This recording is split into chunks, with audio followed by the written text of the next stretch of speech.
Vamos a hablar ahora del COVID-19 en distintas partes del mundo y dónde está centralizado en lo que pasa en Estados Unidos, el estado de Florida, Miami, allí como un foco de rebrote por los casos que se han registrado en los últimos días, Gabriel. Exactamente, la verdad que lo que uno va viendo, lo comentábamos ayer, es que lo que está pasando en Estados Unidos es, primero que nada, que el virus está muy activo, lejos de los consejos, toda la impronta que le quiere poner Donald Trump a la reapertura del país.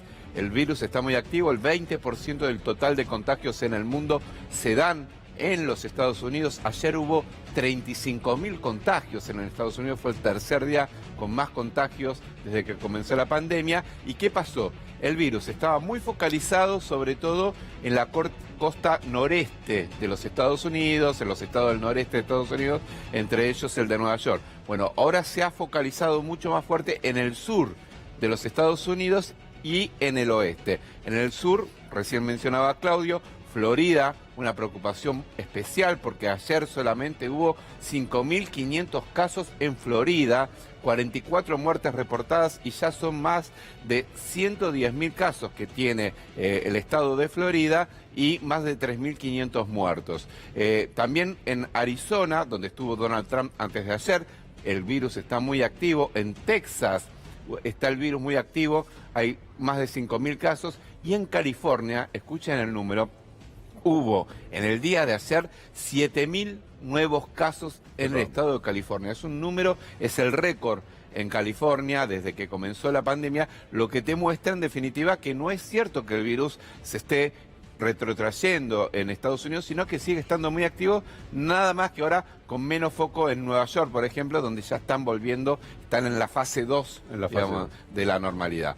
Y el dato para tener en cuenta es que de verdad Donald Trump sigue haciendo de las suyas. Saben que en el acto que mostrábamos el otro día en Oklahoma, lo que dijo Donald Trump en un momento es que había que hacer menos, le iba a decir a los especialistas que había que hacer menos test porque así había menos casos, ¿no? Entonces un asesor de Donald Trump salió a decir, no, pero fue una broma. Ahora, después Donald Trump corrigió a su asesor, dijo, no es ninguna broma. Y de hecho, al punto tal que le va a quitar el financiamiento, o esa es la pretensión por lo menos, a los 13 centros de testeos que hay a lo largo de los Estados Unidos. Muchos de ellos, por ejemplo, 7 de ellos están en Texas, donde hoy hay un foco muy activo de coronavirus. Estas cosas que hace el señor Donald Trump. Bien, estamos en contacto ahora con Lucía Ugarte, está allí en Miami para que nos cuente también lo cotidiano, lo que se vive y a su vez con este rebrote y con los 5.000 casos que se registraron en las últimas horas. Lucía, buen día. ¿Cómo están? Buen día. Sí, así como ustedes adelantaron, estos 5.000 casos alertaron la bandera, la verdad que activaron la bandera roja en el gobierno aquí en la Florida. ¿Por qué? Porque justamente hay un 10% que es la medida que el gobierno está tomando para analizar el tema de si es un pico de curva o no es un pico de curva. Al superar este 10% se activa instantáneamente la curva roja, como fueron estos 5.500 casos que desde marzo esto no sucedía en la Florida. Tengan en cuenta que estábamos a punto de empezar la fase 3, que era muy esperada por muchos comerciantes, ya que estábamos a punto de abrir teatros, bares, conciertos. La verdad que es una actividad que estaba muy esperada por todos los que trabajan en la industria del entretenimiento en la Florida, y todo eso se vio parado y retraído por estos números que acaban de acontecer en las últimas 24 horas. Lo mismo sucedió ahora también con los parques. Los parques de Disney, por ejemplo, estaban anunciados para abrir ahora el 11 de julio y los empleados se juntaron y armaron un petitorio de más de 7.000 firmas pidiendo que se revean los planes, que no se abra tan pronto. La gente está asustada, estaba como todo muy tranquilo, volviendo a la normalidad, pero estos números realmente alertaron. De hecho, mismos los gobernadores que estaban con estas fases de apertura económica se volvieron a juntar, volvieron a ver medidas. El uso de la máscara no era obligatorio en lugares públicos, por ejemplo, al estar caminando abiertamente en la ciudad, y ahora sí va a ser obligatorio en casi todas las distintas ciudades aquí de la Florida. Sí. Decías recién se encendió la alerta roja. ¿Eso qué significa? ¿En qué medidas concretas? Recién decías, bueno, se van a volver a utilizar barbijos y máscara en los espacios públicos. ¿Qué otras medidas van a tomar y a partir de cuándo concretamente? Bueno, entre hoy y mañana tienen que anunciar oficialmente las medidas. Están todos muy asustados, obviamente, que volvamos a la fase 1, fase 0, no se sabe a qué fase va a volver, porque la realidad es que el número es de los más altos que tuvimos en el pico de contagios de coronavirus en la ciudad de la Florida. La verdad que los hospitales están al 30%, si bien se aumentó muchísimo, todavía hay capacidad para atender pacientes, pero igualmente el gobierno no quiere que estos números superen ni se rebalsen, ni se pueda, que no se pueda contener esta situación. Así que es muy probable que podamos volver a retrotraernos en las fases y, como decía, el uso obligatorio de las máscaras en los lugares públicos. Y el gobierno, por ejemplo, acaba de sancionar a un restaurante que no cumplió con las normas y le quitó la habilitación. Y fue muy, muy gracioso que justamente ese restaurante, uno de los alcaldes de Miami, Suárez, había ido, se sacó una foto con algún seguidor político de él y justamente con esa foto lo escracharon al lugar y se cerró el lugar. Están sacando habilitaciones a los comercios si no cumplen de manera estricta con las medidas que está pidiendo para prevenir el virus.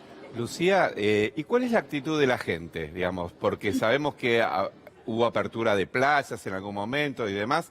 ¿Cuál es la actitud que tienen? ¿Respetan el distanciamiento? ¿Andan con barbijo? Bueno, ahora va a ser obligatorio, pero digo, ¿se cuida la gente? La realidad es que no. Yo el fin de pasado, por primera vez, me fui como de mini vacaciones a 2 horas de Miami y era muy raro. 2 horas es como que no existiera el virus. La gente estaba sin barbijo, si bien los empleados del hotel sí tenían barbijo, la comida se entregaba con una bolsita especial, estaba todo separado. La gente andaba sin barbijo, estaban, la verdad, mucho más cerca de lo que deberían estar. Acá en la ciudad también se ve lleno de gente. Están los gimnasios que están operándose ahora con menos cantidad de gente por el protocolo, pero que también hay roce. La gente igual se cruza. Las máquinas, si bien uno los limpia con los sweeps que hay, también igualmente puede haber contagio porque es inevitable que una persona que pueda ser asintomática esté utilizando la máquina. No se nota tanto miedo, responsabilidad. Sí hay un sector que sí, hay un sector que no sale por motus propio, que respeta una cuarentena, que se la autoimponen, pero hay otro sector que la realidad está cansada de la situación y sale a trabajar, sale a consumir como si no pasara nada. Bien, ¿y cómo ves a la gente en sí, en líneas generales? ¿Está agotada, está hastiada, está enojada, con angustia? Sí, la realidad es que como obviamente a todos, ¿no? El golpe mayor es el económico. Hay muchos negocios, por ejemplo, restaurantes que están cerrando, gente, bueno, los récords del seguro de desempleo son altísimos, que están solicitando y la verdad que es muy difícil, no es tan fácil que te otorguen este seguro de desempleo que es tan deseado por la gente que se queda sin trabajo, así que económicamente no hay tanto consumo. También hemos consultado con gente que tiene negocios dentro de la ciudad y dicen que no hay tanto consumo como antes de la pandemia, porque obviamente la gente no tiene el mismo poder adquisitivo que antes. Acá atrás pueden ver todos los cruceros que están completamente varados, también sin actividad. Eso te iba a preguntar, que veíamos los cruceros, ahí estaba viendo, yo dije, bueno, ¿funcionarán, no funcionarán, estarán activos? No. ¿Estarán anclados ahí? Están inactivos, tienen que estar prendidos porque si no obviamente no funciona el barco, pero cada día que pasan aquí anclados a la ciudad de Miami es una pérdida millonaria para todas estas empresas porque es carísimo el costo de tener varado el crucero acá. Y justo acá atrás tenemos también la zona de Downtown, que es un pico de contagio. El gobernador Suárez estuvo ayer repartiendo barbijos en persona a la gente, más de 50 barbijos, por ejemplo, por familia, porque justamente esta zona de Downtown es pico de contagios de COVID. Lucía, te pregunto porque se sabe que todo esto y la actitud que ha tomado Donald Trump en virtud de esta pandemia deja mucho que desear, es muy criticada por distintos sectores, que cayó mucho la imagen de Donald Trump. Incluso se conoció una encuesta en las últimas horas que Joe Biden ya le lleva una diferencia de 15 puntos a Donald Trump en la carrera hacia la Casa Blanca. Contanos un poco cómo está la situación política. Sí, obviamente todas las salidas públicas de Donald Trump y cómo se dirige hacia la prensa, hacia la gente. De hecho, rechaza el uso de barbijo de manera pública. No sé si sabían, una gobernadora de Massachusetts le pidió por favor al presidente que utilice el barbijo y él se negó.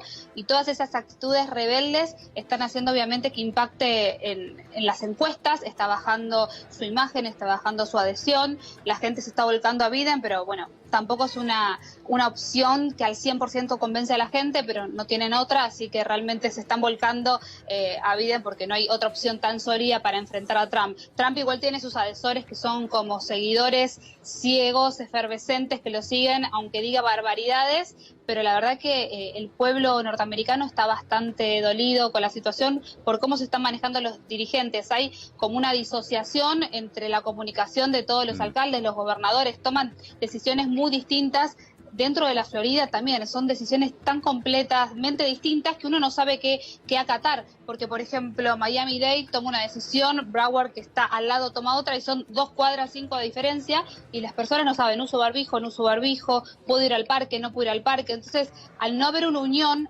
políticamente, obviamente, las decisiones, el pueblo está bastante confundido y obviamente la dirigencia no está tan sólida en su liderazgo, ¿no? Lucía Ugarte, muchísimas gracias por este contacto, y hasta cualquier momento. Por favor. Gracias a ustedes. Buenas tardes. Para dentro de un ratito, ¿qué tenemos, Gaby? Vamos a hablar sobre la situación en Europa, nuevo brote en distintos lugares y la preocupación que existe creciente sobre lo que puede llegar a pasar en las próximas horas. Gracias, Gaby. Mariela.